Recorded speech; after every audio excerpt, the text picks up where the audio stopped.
Okay, so we're doing some orienteering at Sweetwater State Park. Yeah. It's going to be bouncy. Everybody's going to get sick. I need a gimbal. And apparently this orienteering is going to be very easy because the map is really, really detailed. Unlike when we used to do adventure racing, we used to have to use a plotter. However, we're already going the wrong way. So our detailed map is only as good as the users. Nathan was being arrogant and felt like he didn't need the compass. You should always use the compass. But we used to do orienteering all the time. We used to use a plotter and GPS coordinates, and we used to do adventure racing, and we never did any of the like really crazy stuff like Eco Challenge and Primal Quest, but we did like, what was the longest race we ever did? 13 hours. 13 hours? And I think our best finish we ever had was second. I almost just stepped in dog poop. Clean up after your dog's peeps. I think our best finish we ever had was second, right? Correct. We did that a few times. We got a couple of those. And what's the worst thing that ever happened? I got hypothermia once, and you got a stick in your leg. Correct. Right? What else? Any other good? You're drunk that time. Oh, that is a funny story. Okay, so there was this race where we had a race a couple of weeks before, and we used to use this recovery drink called Cytomax. We had made several gallons of it, and that's so expensive, so we didn't want to waste it. So we had a race, and then like 2 weeks later, something like that, we're having another race. So Nathan thought, well, we won't waste it. We'll throw it in the fridge and we'll use it again. So in this next race, I'm noticing that my Camelback keeps filling up with air, and it's like sloshing around. And I'm so annoyed by it, and Nathan finds that particularly annoying. And then I'm racing along, and I'm like, I feel funny. And I'm like, Nathan, I feel really weird. I feel kind of drunk. And the stuff had fermented, and I was drinking this for like hours while I was exerting myself. And then I decided I didn't want to drink any more of it. So then I got really dehydrated. Then my calves started cramping and like spasming. And some rando guy had to give me electrolytes, and it was not good. So the moral of the story is, don't let your sugary drinks ferment and they get drunk during a race. This man. Okay, so another funny story is we used to race with our friend Cliff a lot, and most of you don't know Cliff, but a lot of good stories come from our adventures with Mr. Cliff. And so one time during this race, we're going along and we were taking turns deciding who was going to go into the next obstacle or the next checkpoint. And so it was Cliff's turn to rest. And we come down, and he picks up his bike, and he looks at his hands, and he goes, and he's like got this disgusted look on his face. And we're like, what's the matter? And he goes, it's fecal matter. Which is so funny because that's exactly how Cliff talks. He doesn't say like any bad words, like, I won't even say them because I'd have to beep him out anyway. But he says, it's fecal matter. So then the next question, of course, was human or animal? And he goes, I don't know. So the mystery has been unsolved, but Cliff had poo all over his hands.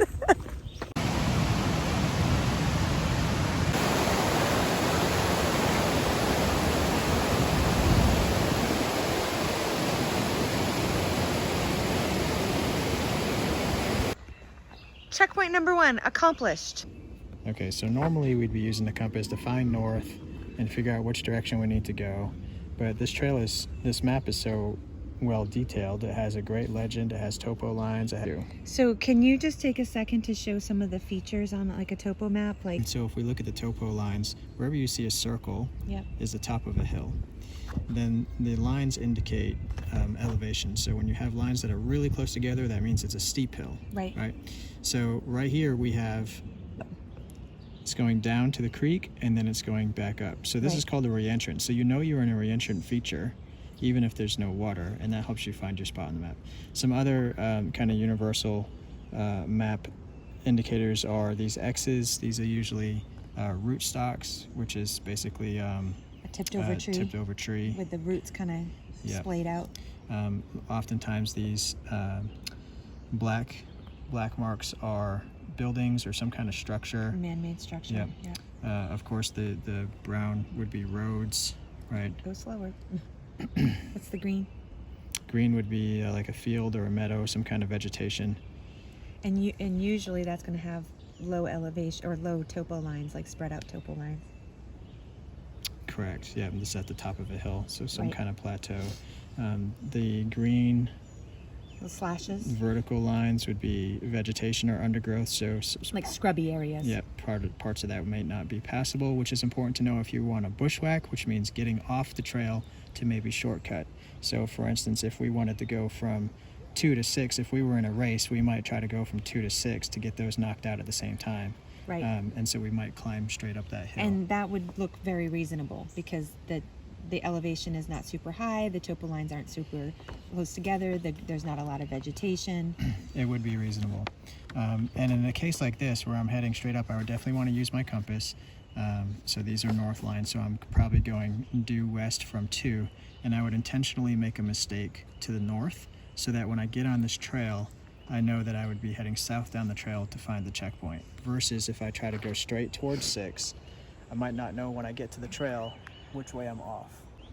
So when we used to race, one of the things that we learned was being accurate was more important than being fast, right? Correct. So we would spend a lot of time passing, racers over and over and over and over again that were probably younger and faster, but because their accuracy was bad, we would end up kicking their butts. Okay, so we've gone from checkpoint 1 to checkpoint 2. So kind of tell us your. To checkpoint I'm sorry. 2. Yeah. So there's a scale on the map. So you're going to tell us kind of how your thought process goes. I'm just eyeballing it by the length of my thumb. Yeah. Right, Which you could use the compass, the measurements, if you wanted to, on the side of it. Compass is great to use the side of it. So we're probably going to go less than 500 meters. And then so a couple of things that make this really obvious. It's going to follow a water source. So this one's really easy, right? We're just going to follow the trail. But if you were doing this on your own, those are the kinds of things you would want to keep the water source on a certain side of your body because that's the way the trail goes. And so in this case, the water source is on our left, so you actually almost want to turn the map upside down for me because I want to be oriented the way we're going. But technically that would be different. And then we could thumb the map. Yep. So tell them what thumbing is. So thumbing is a good way to keep track of where you are as you're walking. You just kind of continue where you think you are. That way, if you come up to a spot where you're not sure, you should have a good idea when you look down at the map and you can get around and reorient where you are. Yeah, so like that turn right there would be a really good point to thumb because when you get there, see that sharp turn? So when we get there, we're going to know where we are on the map, and that helps with orienting as well. So this kind of brings me to the thing about like having a compass when you're hiking.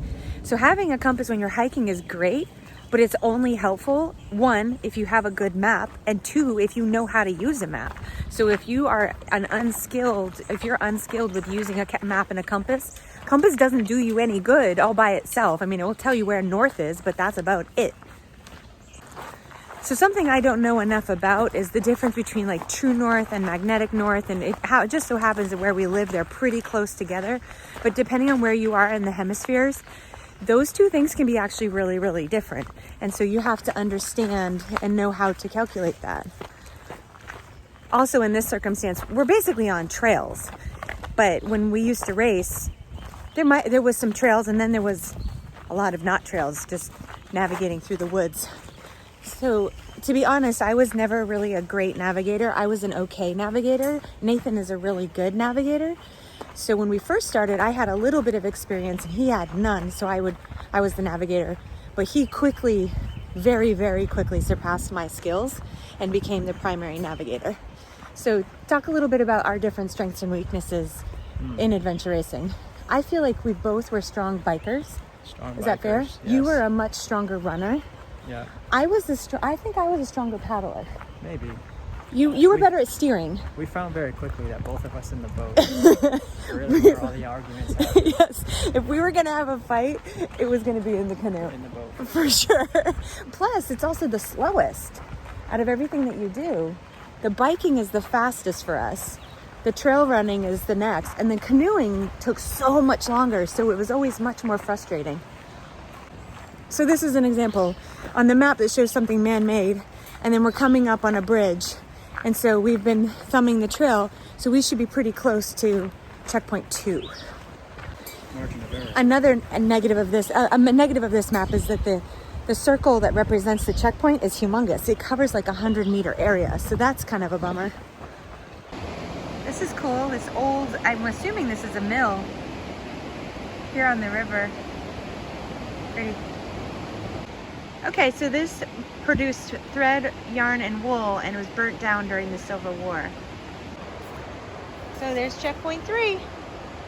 I don't think we're going to show you every single checkpoint. That will be a really long, boring video. So the marker that I just showed you is actually really different than the markers that we used to have in races. In races, they were usually orange and white bags, and they had these punches on them. And so we would have something called a passport, and it was a piece of Tyvek, essentially. There was like a waterproof material, and every checkpoint you'd punch it, and the punch was a different shape, and the shape would indicate that you went to the right checkpoint. So they would check that all at the end of the race. Boom. Boom. Boom. Boom. Say what? So this is generally where Tiffany would just pick a direction and just go. This is where having a good navigator helps. So this is an example of a rootstock that's probably big enough to be on a map. Is it? But I also got a book from the library, and it's so another strategy, in addition to making an intentional mistake, would be what we call using a handrail. So you might have two options where you can go the direct path through some plateau or field or plain, but there's really no distinguishing landmarks.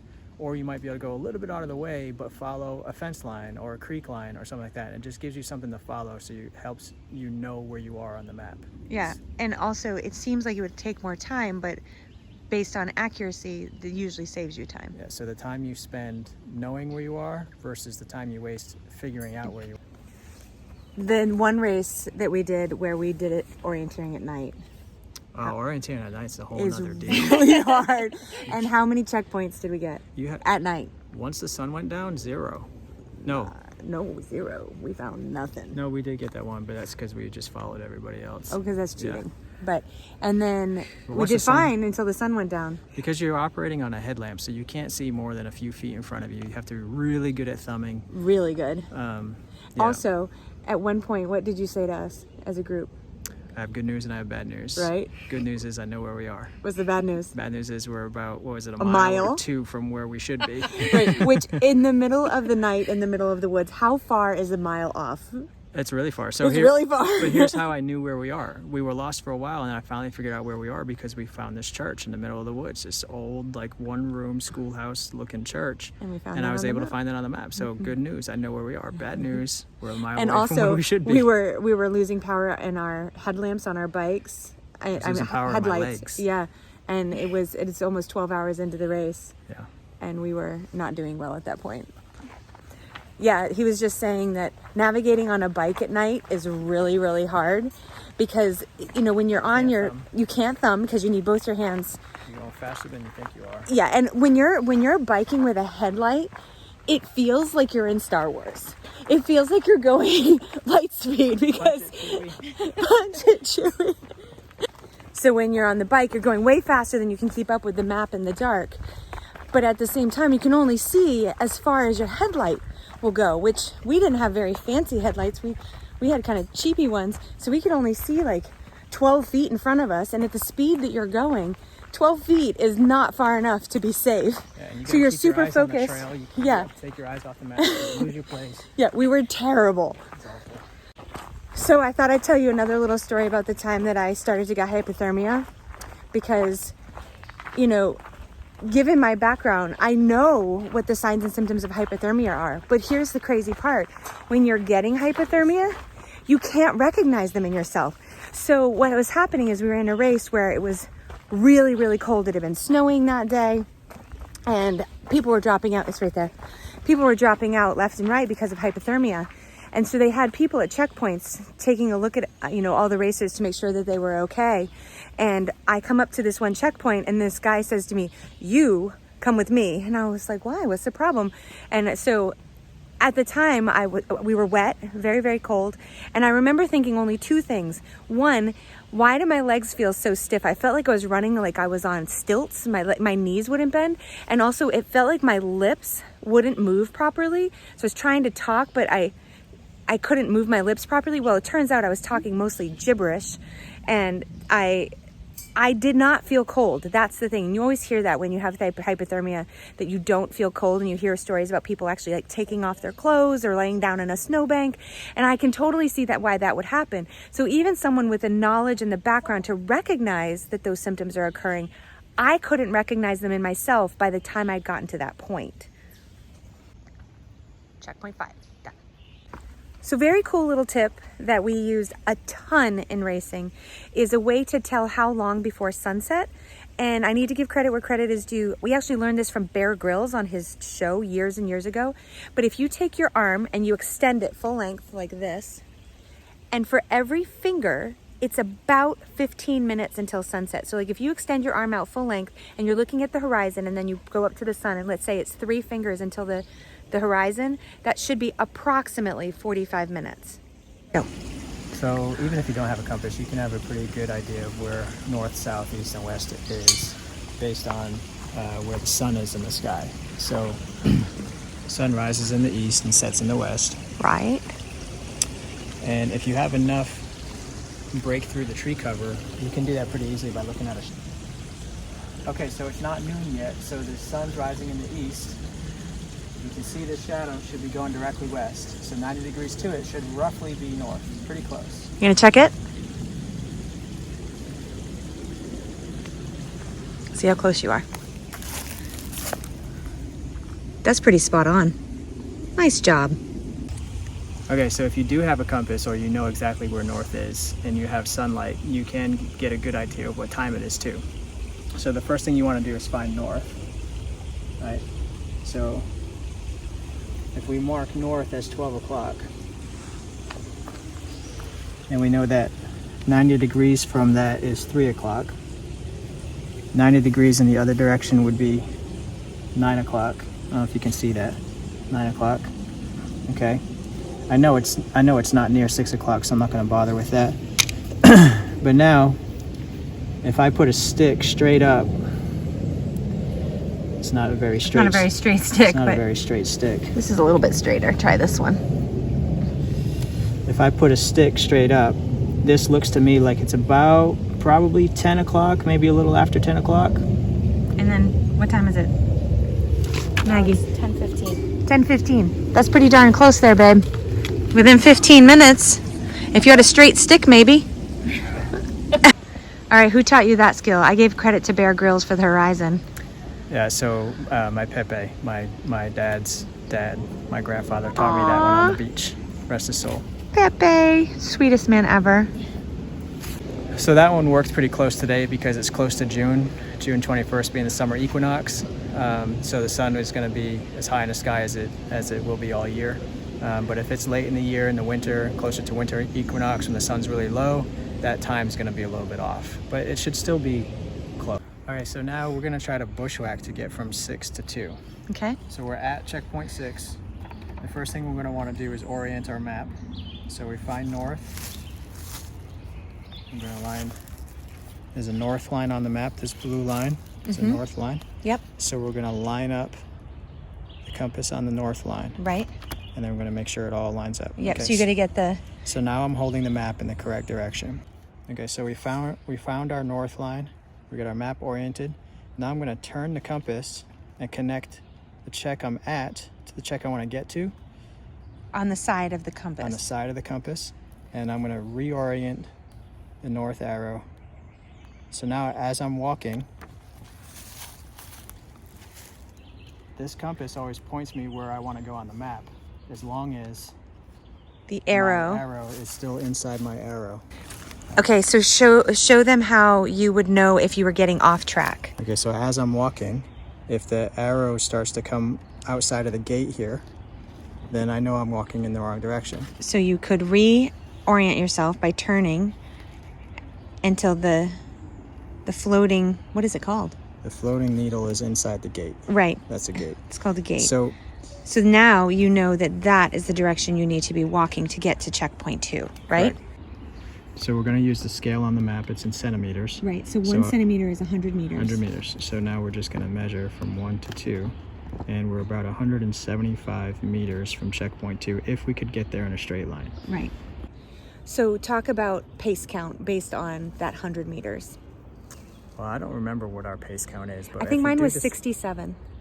If you do this often enough, you should know how many steps when you're walking, jogging, or running. So it's 3 different numbers. Yeah, yep. To get you 100 meters. Yeah, we used to know it, and it was, you counted by one leg, so you would count by just like your right or your left leg. So 2 steps is actually 1. So, Correct. 1, 2, 3. So if I'm don't quote me on this, but I want to say my walking pace count was 67 and my running pace count was 38. I think that's right. Something like that. I don't remember. So we knew that if we were going 100 meters, if we were running, 38 steps should be about 100 meters. If we were walking, 67 steps should be about 100 meters. We should do that again, find out. Yeah. So in this case, if we're going 175 meters, and let's say we were walking, in my pace count, just for easy math, let's say it's 60, so that means that I should be somewhere around 105 steps, give or take, right? Correct. Is that right math? It's close. I think it's pretty close. Maybe I'm a little off. Oh, he's young. Or she.